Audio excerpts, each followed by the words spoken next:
네, 세 사람의 부부상이라는 제목으로 오늘 말씀을 나누겠는데요. 어,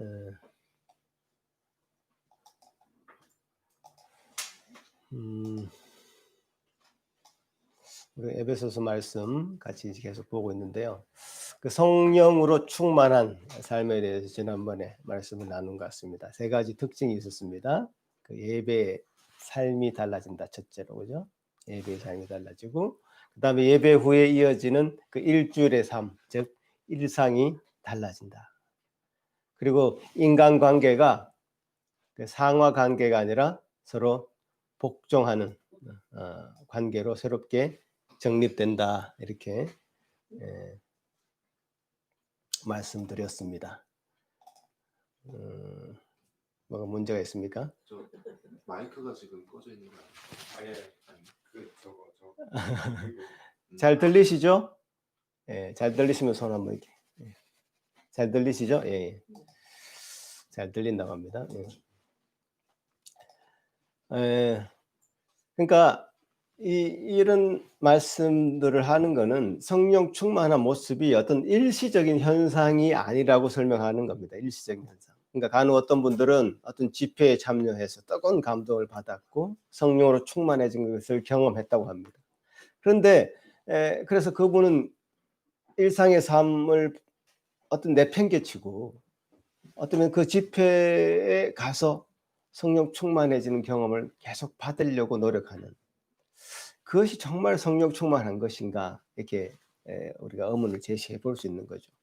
지금 여기 에베소서의 그 뉘앙스는 그것이 아닙니다. 의외로 근데 그런 사람들이 많습니다. 일시적인 감동이나 경험을 성령으로 충만하게 된 것이다, 이렇게 생각하는 사람들이 많다는 사실입니다. 에베소서의 설명은 절대로 그렇지 않습니다. 오늘 본문에서도 그 오늘 본문을 통해서도 잘 나타내주고 있는데요. 일상의 모습 중에서 가장 시간을 많이 보내는 순서부터 성령 충만은 나타나게 됩니다. 그 첫째는 이제 부부 관계, 그 다음에 둘째는 부모와 자녀의 관계, 셋째는 직장 생활. 이 정말 일상, 우리를 가장 가까이서 보고 가장 시간을 많이 보내며 함께하는 많은 사람들에게 성령 충만의 모습은 나타나게 되어 있다, 그런 것이죠. 그렇게 이 순서로 에베소서는 설명을 하고 있습니다. 오늘 그 첫 번째로 이제 세 사람으로 거듭난 부부 관계는 어때야 될 것인가를 지금 다루고 있는 것이죠. 저는 이 시점에서 여러분에게 궁금한 것이 한 가지 있습니다. 여러분들이 이미 이제 가정을 꾸리신 분들, 이제 그리고 가정을 꾸려야 되겠다고 생각하시는 분들, 가장 이상적으로 생각했던 어떤 남편의 그 상, 또 아내의 상이 있었는지, 지금 가지고 있는지. 그러니까 이게 상이란 말이 좀 어렵죠. 그래서 아이디얼한 어떤 허즈번드 이미지가 있는지, 아니면 와이프스 이미지가 있는지, 또 있었는지. 보통 우리는 나는 어떤 여자를 아내로 맡고 싶다, 어떤 남자를 남편으로 맡고 싶다, 이런 생각을 많이 하는데, 그건 말고 자기는 어떤 남편이 되고 싶은지, 어떤 남편인지, 자기는 어떤 아내가 되고 싶은 건지, 이상적으로 생각하는 어떤 이미지가 있었는지를 묻고 있습니다. 아마 여러분 나름대로 어떤 상을, 어떤 이미지를 가졌을 것입니다. 근데 어떤 과정을 통해서 그런 이미지를 가지게 됐는지 궁금합니다, 사실. 책을 읽어서 배웠을 수도 있을 것 같고요. 그런데 제가 관찰한 바에 의하면 대부분은 부모님들의 삶을 보고 남편상 이미지, 남편의 이미지, 아내의 이미지를 배우는 것 같습니다. 딸들은 어머니의 모습을 보고, 아들들은 아버지의 모습을 보고, 아내는 저렇게 하는 것이구나, 남편은 저렇게 하는 것이구나, 이렇게 배우게 되는 것 같습니다. 물론 그 반대로 나는 저런 남편은 되지 말아야지, 나는 저런 아내는 되지 말아야지 하는 어떤 반면 교사도 있을 수 있습니다. 그러니까 긍정적이든 부정적이든 우리는 대부분의 어떤 남편의 상, 아내의 상, 부부의 상을 가정 안에서 전수받게 되는 것 같습니다. 그러니까 이 가정의 모습이 그래서 쉽게 변화되지 않고 세대를 거치면서 되풀이되는 경향을 가지게 되고 한 집안의 어떤 가풍이라는 것도 그렇게 형성이 되는 것 같습니다. 그런데 오늘 이제 성령으로 충만한 사람, 성령으로 충만한 사람은 그 가정에서 이 부부의 관계성이 새롭게 정립된다고 하는 겁니다. 그러니까 우리가 그동안 여러분이 얼마나 신앙생활을 오래 했는지, 성경을 얼마나 정확하게 읽고 자신에게 반영하고 있는지 정말 살펴봐야 됩니다. 신앙생활 오래 했으면 오래 했을수록, 성경을 많이 읽었으면 읽었을수록 내게 혹시나 아직까지 새롭게 정립되지 못한 성경이 제시하고 있는, 말씀이 우리에게 제시하고 있는 어떤 것이 있다면, 내가 아직 고쳐지지 못하고 있는 부분이 내게 아직 있다면 더 정밀하게, 세밀하게 고쳐나가야 됩니다. 우리가 가진 것을 주장해서는 안 됩니다. 성경에 반해서는 안 됩니다. 성경이 우리에게 뭐라고 요구하시는지에 대해서 우리의 생각을 고쳐야 되는 것이죠. 그런 면에서 우리는 모두 완벽하지 않습니다. 고쳐지고 있는 중이죠. 그러면서 저도 그 고쳐지고 있는 중에 해당되고 있는 것이죠. 제가 지난번에 서로 복종하라 이렇게 말씀을 드렸습니다마는 뭐 성경이 그렇게 얘기하시잖아요. 근데 부부의 관계성을 새롭게 정립하는 데 있어서 서로 복종하라, 피차 복종하라는 관점에서 부부 관계를 정립하는 것은 이 당시의 상황에서 볼 때는 아주 매우 획기적이었다는 것입니다. 부부와 이 가정의 새로운 모델을 제시하는 겁니다, 사실. 부부와 가정의 새로운 모델을 사도 바울은 제시하는데 그것이 서로 피차 복종하는 관계의 모델인 겁니다. 정말 새로운 획기적인 혁명적인 변화일 수 있다고 저는 생각이 듭니다. 이제 우리 이런 걸 보통 게임 체인저 이렇게 얘기하는데요. 예를 들어서 우리가 지금 다 전화기를 다 들고 다니지 않습니까? 보통 전화기가 아니죠. 인터넷 시대는 전화기 아닙니까? 한 20년 전만 해도 생각할 수 없었던 일입니다. 공상과학 만화에서만 나오는 그런 것이죠. 우리 인터넷을 들고 다닌다. 그래서 언제든지 전 세계 사람들과 연결될 수 있다. 상상할 수 없었습니다. 근데 2007년에 스티브 잡스가 아이폰을 딱 들고 나와서 지금 13년 전 아닙니까? 완전히 세상을 바꿔 놓아 버렸습니다. 이 인터넷을 다 손으로 들고 다니는 그런 세계가 와버린 것이죠. 이 게임 체인저입니다. 그러니까 이 에베소서에서 말씀하신 이 가정의 모델은 한마디로 게임 체인저라 할 수 있습니다. 새로운 틀, 새로운 가정의 틀을 제시하고 있는 겁니다. 제가 왜 그런 말씀을 하냐면 에베소서를 기록할 당시는 지금 사실 지금부터 2000년 전입니다. 이 복종이라는 단어, 이 단어에 맞춰 생각한다면 종은 주인에게 복종했어야만 했고요. 자녀는 부모에게 복종했어야만 했고요. 아내는 남편에게 복종했어야만 했습니다. 여성과 아이들은 숫자를 셀 때에도 빠져야 했던 그런 시대였죠. 우리는 뭐 조선시대, 우리나라의 조선시대를 생각해 보면 쉽게 이해가 될 겁니다. 그죠? 여성은 정말 사람으로 취급을 안 했던, 아이들도 사람으로 취급을 안 했던 그런 시대가 있었습니다. 그런 시대에 서로 복종하라. 이런 말씀은 굉장히 생경하고 이상한 말씀이죠. 남성 중심의 사회 구조가 어떤 평등한 구조로 바뀌었다고 말씀드리는 겁니다. 가정이라는 구조를 혁명적으로 바꿔버리려고 하는 시도입니다.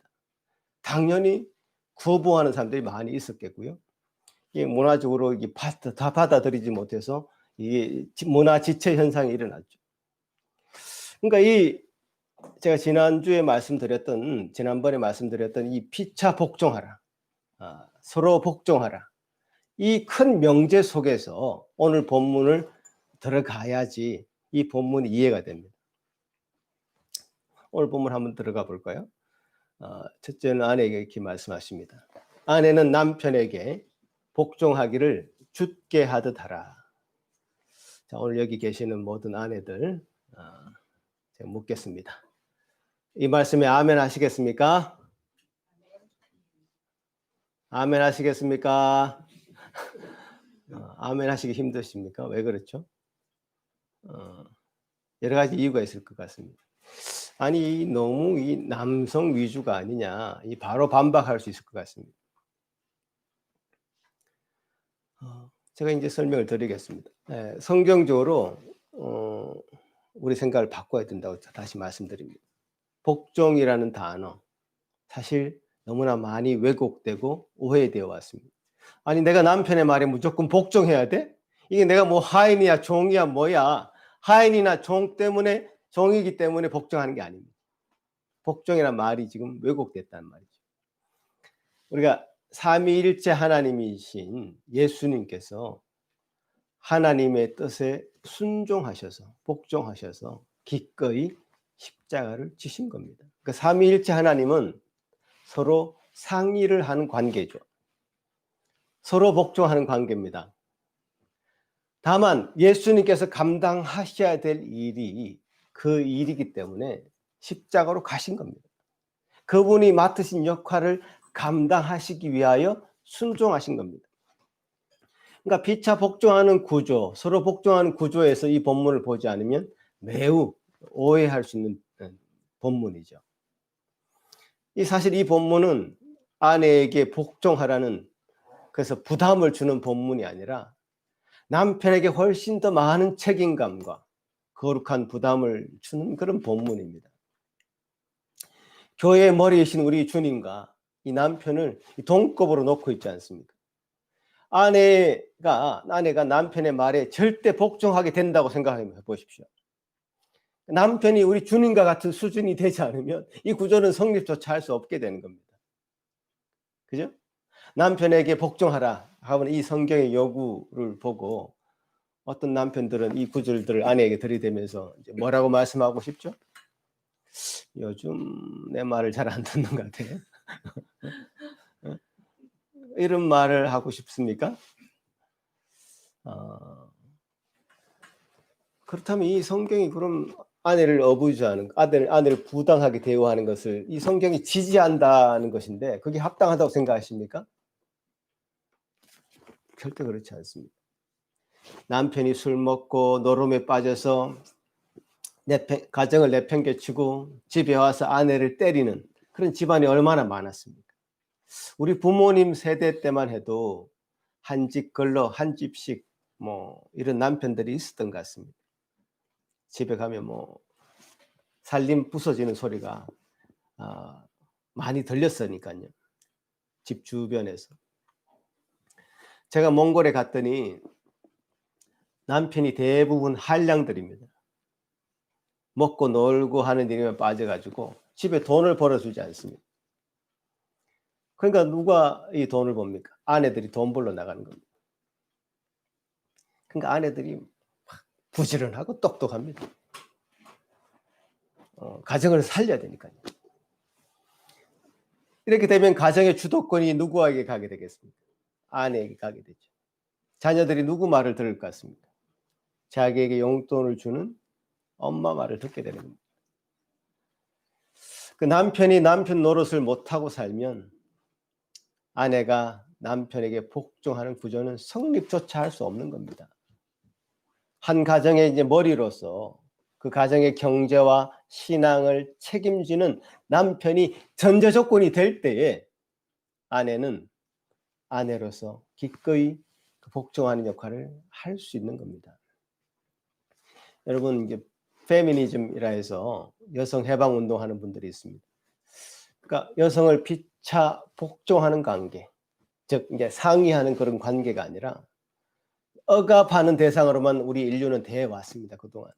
그러니까 당연히 반발할 수밖에 없죠. 투표를 못하게 했으니까요. 지금 투표를 다 하지 않습니까? 투표하게 해달라고 시위를 합니다. 스트라이크를 하는 거죠. 그게 한 지금으로부터 100년 전쯤 됩니다. 1912년이니까요. 당시 이제 마르크스 이제 공상혁명의 시기에 사회 구조가 완전히 요동치는 겁니다. 그러니까 거기 덩달아서 페미니즘 부각되기 시작했다고 합니다. 제가 봤을 때는 이런 반발은 당연한 것입니다. 왜? 그만큼 여성이 억압을 당해왔고 어뷰즈 당해왔던 겁니다. 그 원래 상태로 돌리려고 하는 시도죠. 그러나 원래 상태로 돌리려고 했지만 항상 더 과도한 요구를 하게 됩니다. 이 관성이라는 게 있거든요. 힘을 이렇게 막 이쪽으로 막 쓰다 보면 그 정도까지만 가는 게 아니라 관성이 있어서 더 멀리 가게 됩니다.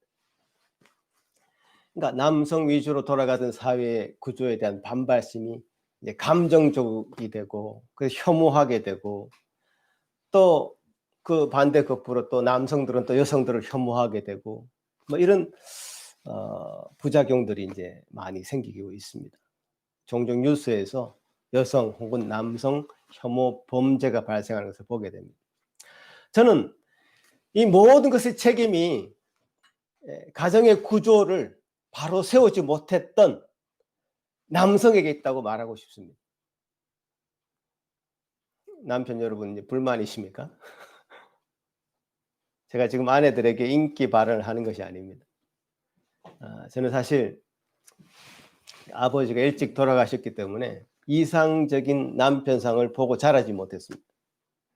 항상 부지런하고 똑똑하고 강했던 어머니의 모습, 가장의 역할을 감당하는 어머니만 보고 자랐습니다. 남편상이라는 게 있을 수가 없었죠. 그래서 저는 이 성경이 제시하는 이 기준에 충실하고 싶을 뿐입니다. 제가 지금 뭐 성경적인 남편상을 더 건강하게 가지고 있다고 한다면 그것은 어쩌면 우리 아버님이 제가 초등학교 1학년 때 일찍 돌아가셨기 때문에 더 성경적인 남편상을 가지려고 노력했기 때문인지 모르겠습니다. 아버지가 미칠 수 있는 부정적인 영향은 이미 덜 받았던 것이 아마 좋게 작용했을 것이다. 저는 그런 생각이 드는 거죠. 아무튼 성경은 지금 우리 남편들에게 훨씬 더 많은 거룩한 부담을 주고 있습니다. 어떻게 우리 남편들이 주님처럼 한 가정의 머리처럼 그 역할을 감당할 수 있을 것인가에 대한 심각한 고민을 지금부터 시작해야 될 것입니다. 그러면 아내들은 기꺼이 그 남편의 머리됨을 인정하게 되고 남편의 말은 권위 있게 들릴 것입니다. 이것이 하나님의 정하신 순리입니다. 이런 가정의 질서는 창조 질서의 큰 그림에서 이미 확정된 것입니다. 하나님께서 아담을 만드신 이후에 바로 하와를 만드시지 않았습니다. 창세기 1장에는 남녀를 이렇게 만들었다 그냥 그렇게 기록되어 있지만 창세기 2장을 읽어보시면 남자인 아담을 창조하고 난 뒤에 에덴 동산에 아담을 혼자 두신 것으로 기록됩니다. 에덴 동산에서 각종 나무와 생명나무와 선악을 알게 하는 나무를 만들 때조차도 하와는 존재하지 않았습니다. 아담이 들짐승과 공중의 새들의 이름을 지을 때조차도 아담은 존재하지 않았습니다. 2장 20절에 보면 아담이 모든 가축과 공중의 새와 들의 모든 짐승에게 이름을 주니라 아담이 돕는 배필이 없으므로 하면서 아담의 갈빗대를 뽑아서 하와를 만들게 됩니다.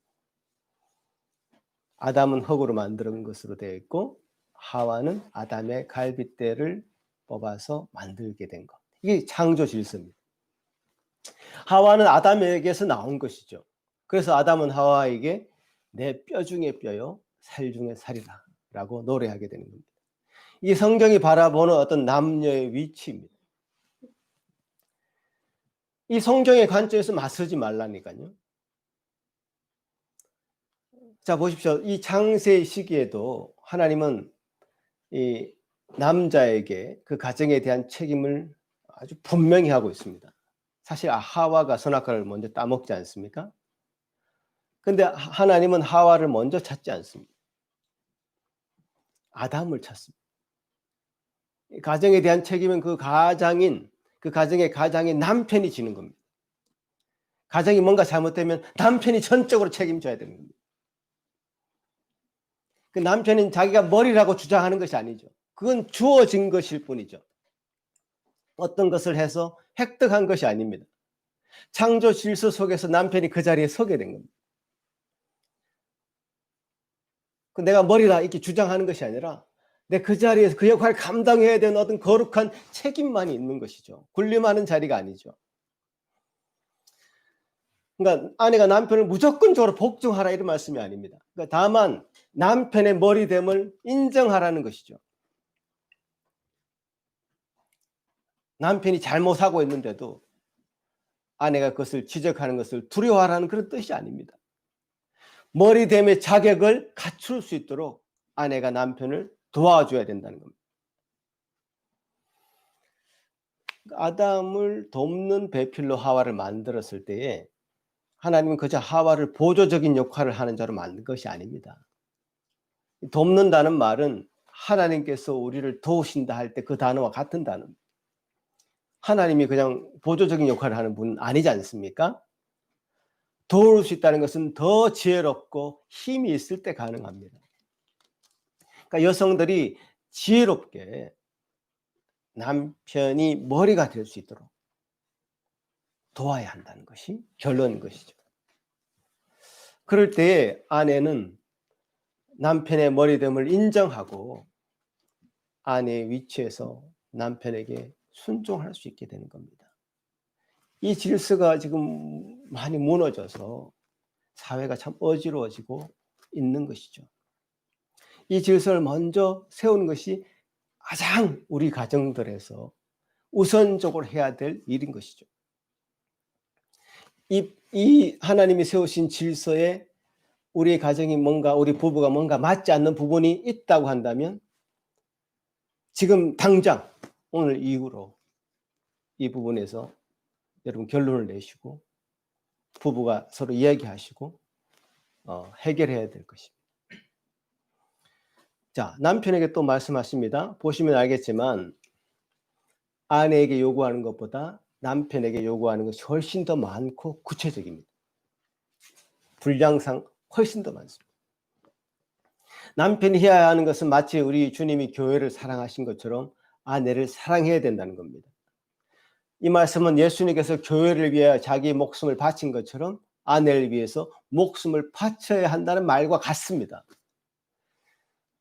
그 남편이 참 책임도 져야 되고요. 자기 목숨도 바쳐서 사랑해야 되고요. 그러니까 아내의 행복이라는 것이 남편이 가장 중요한 가치가 되어야 된다는 뜻이죠. 자기 몸을 돌보듯이 아내를 돌봐야 된다는 겁니다. 그렇게 아내를 위해서 희생하는 남편, 그 남편에게 자기 마음을 다 들여서 순종하지 않을 아내는 하나도 없을 것입니다. 제가 지금 부부 관계에 대한, 부부 생활에 대한 일반적인 강의를 하는 것이 아닙니다. 성경이 보여주는 부부 관계. 부부 관계는 우리 주님과 교회의 관계로 대입하고 있습니다. 단순한 관계가 아니죠. 언약 관계로 표현할 수밖에 없다는 것입니다. 사실 성경은 이 결혼으로 시작해서 결혼으로 끝납니다. 이미 말씀드린 대로 창세기는 아담과 하와의 결혼으로 이제 대단히 시작됐죠. 또 마지막 성경인 요한계시록 21장은 신랑 되신 예수님과 신부되는 성도의 그 결혼으로 마무리됩니다. 그 예수님과 성도 되는 이 교회의 관계와 남편과 아내의 관계는 같은 것으로 취급되는 것이죠. 결국 사도 바울이 강조하려는 바는 우리 주님과 성도들의 그 사랑과 순종의 관계는 참으로 놀라운 비밀이다. 다 알 수 없는, 비밀이라는 것은 다 알 수 없는 것이죠. 그러니까 우리 주님과 교회된 성도들의 이 사랑과 헌신의 이 관계, 사랑과 순종의 관계, 이 관계를 다 알 수는 없지만 그 흔적을 볼 수 있는 조금의 비밀의 열쇠가 있다면 바로 그것은 부부 관계라는 겁니다. 보이지 않는 하나님과 보이지 않는 그 교회의 그 비밀을 풀 열쇠는 바로 눈에 보이는 남편과 아내입니다. 머리로 세워주신 남편, 그 남편은 예수님이 자신을 다 드려 희생한 것처럼 희생하고 아내를 보호하고 책임지는 자세를 가진다면 그 아내의 복종이라는 것도 억지로 하는 그 복종이 아닐 것입니다.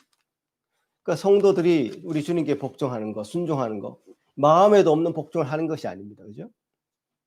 마음에도 없는데 어떻게 억지로 우리가 종처럼 하인처럼 그렇게 복종합니까? 자발적으로 우리 주님께 굴복하는 것이죠. 순종하는 것이죠. 마찬가지로 남편이 그리스도와 같이 아내를 사랑하고 희생한다면 아내는 마음을 다해 순종할 것입니다. 그러니까 이 남편이 가지고 있는 그 위치라는 것이 얼마나 중요한지 계속해서 말씀하시죠. 그리고 마지막으로 이 부부 관계 속에서 그 누구도 개입해서는 안 된다고 말씀하십니다. 특히 그 부모가 개입해서는 안 됩니다. 그래서 부모를 떠나야 그때서야 올바른 부부상이 정립이 됩니다. 그러니까 부모의 영향권 아래서 벗어나야지 그제서야 부부의 새로운 출발이 시작됩니다. 어떤 분들은 결혼 조건으로 우리 시부모님을 모셔야 된다 이런 것을 넣는 것을 제가 봤습니다. 그러니까 저는 이 부모님과 함께 살고 안 살고는 살 수도 있고 안 살 수도 있다고 생각합니다. 근데 그것이 조건이 돼서는 안 됩니다. 부모님과 함께 살고 살지 않고는 조건이 될 수가 없습니다. 함께 살 수도 있고 안 살 수도 있죠. 저는 사실 부모님과 함께 살면 덕 보는 게 많다고 생각합니다. 베네핏이 많습니다. 근데 이 부부 관계를 정립하는 데 있어서 그 부모가 조건으로 제시되는 것은 성경적이지 않습니다. 부부가 되기 위해서는 부모를 떠나야 된다고 말씀하고 있습니다. 특히 재정적으로 독립되지 않으면 부모의 품을 떠나기 어렵죠. 부부가 홀로 서기를 할 수 없습니다. 방해받습니다. 그러니까 성경적인 부부로 가정을 이루어가기가 힘든 것입니다. 제가 아는 어떤 분은 아내가 처가와 너무 밀착되어 있는 겁니다. 결혼 후에도 그 어머니, 그 언니의 관계가 너무 특별해가지고 어떤 때는 남편이 뒤로 밀려나는 그런 경우가 있는 것을 봤습니다. 그 반대의 경우도 있죠. 뭐 아들과 어머니가 너무 밀착되어서 아내가 그 아들과 어머니 틈을 파고 들어갈 수 없는 겁니다. 그 갈등이 시작되는 거죠. 그러니까 이런 정서적이고 재정적이고 어떤 환경적인 그 모든 것을 포함해서 무조건 독립해야 됩니다. 사람이 부모를 떠나서 그의 아내와 합하여 그 둘이 한 육체가 되어야 한다 이렇게 성경은 기록하고 있습니다. 부부 사이에 그 누구도 끼어서는 안 되는데요. 자녀들도 그 사이에 들어가서는 안 됩니다. 나는 자녀 때문에 어쩔 수 없이 살아요. 남편도 그렇고 아내도 이런 고백을 하는 경우를 제가 많이 봤습니다.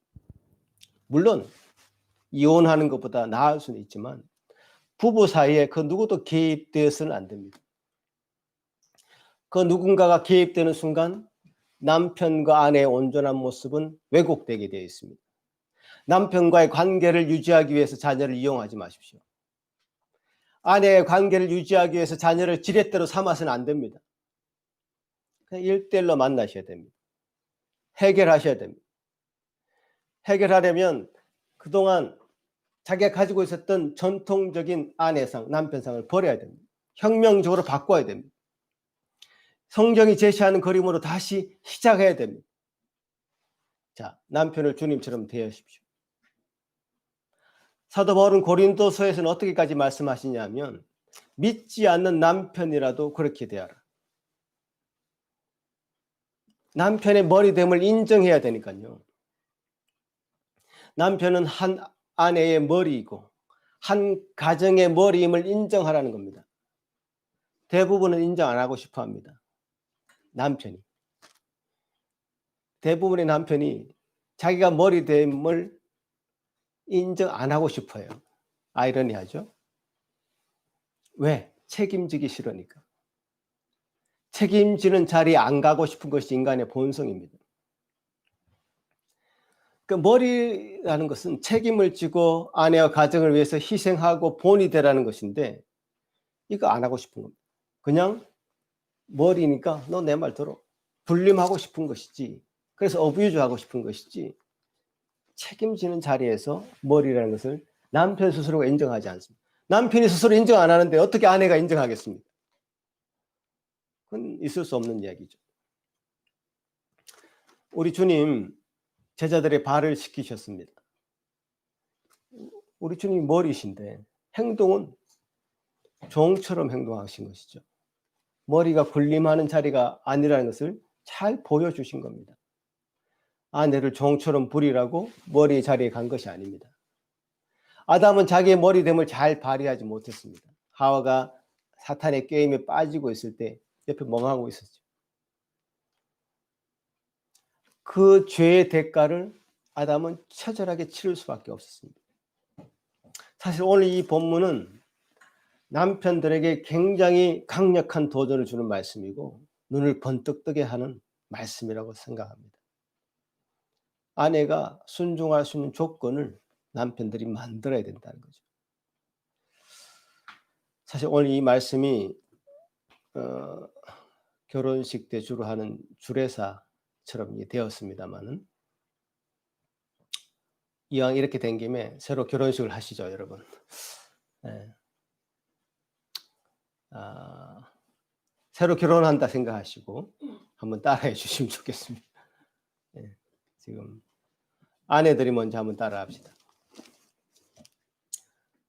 남편이 머리됨을 인정하고 그 앞에 순종하기를 죽게 하듯 하겠습니다. 아멘. 네. 자, 남편들 한번 따라합시다. 아내 사랑하기를 그리스도께서 교회를 사랑하듯 하겠습니다. 언제나 아내를 보호하고 필요한 것을 공급하여 주며 내 몸처럼 아끼겠습니다. 가정에서 일어나는 일에 대해서 책임을 지겠습니다.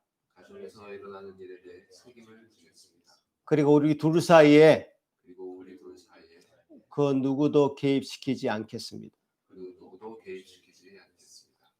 자, 이제 고백하셨죠? 이 구조가 무너지지 않도록 여러분 애쓰셔야 됩니다. 이 성경적인 이 세 사람의 부부의 모습, 저희 가정을 필두로 해서 모든 예수 산길교회 가정들이 이런 모습을 갖추어 나가기를 소원해 봅니다. 우리가 이 사명에 게을리해서는 안 됩니다. 가장 큰 사명인 것 같습니다. 한 가정이 바로 서는 것, 또 바로 서는 이 가정을 탄생시키는 것, 우리 모두가 정말 기도하면서 해야 될 가장 소중한 주님께서 우리에게 제시한 소명인 것을 기억하시고 그런 가정으로 다들 만들어 가시기를, 갖추어 나가시기를 소원하는 것입니다. 기도하겠습니다. 고마우신 주님 감사합니다. 주님 우리에게 제시하신 이 놀라운 소명, 그동안 우리가 참 가정을 얼마나 소홀하게 생각했는지 말씀을 보며 다시 한번 우리 자신을 돌아보며 회개합니다. 가정이 가장 성령 충만한 자의 모습에서 가장 확실하게 드러나야 될 성령 충만의 현장인 것을 다시 한번 기억하고 남편은 남편대로 아내는 아내대로 성령으로 충만하여 성경이 보여주는 놀라운 이 부부상을 우리가 다 소유하기를 소망합니다. 감사하고 예수님 이름으로 기도하옵나이다. 아멘.